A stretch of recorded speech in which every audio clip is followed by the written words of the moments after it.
In this video, we will be stretching and strengthening rhomboids and middle fibers of traps. First, we will be strengthening. To strengthen these muscles, have your patient assume this position lying on their stomach on the floor with their shoulders slightly below 90 degrees, elbows bent to 90, and thumbs facing the ceiling.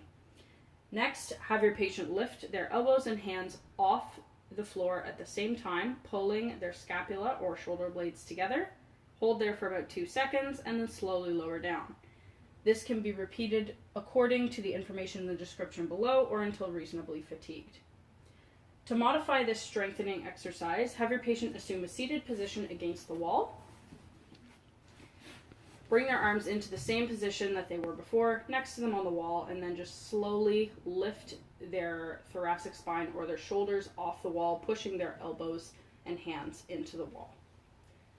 Hold that for about 2 seconds and then lower down.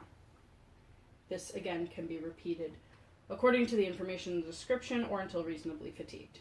Next, we will be stretching rhomboids and middle fibers of traps. To do this stretching exercise, have your patient clasp their hands in front of them with straight arms and round their shoulders and upper back forward.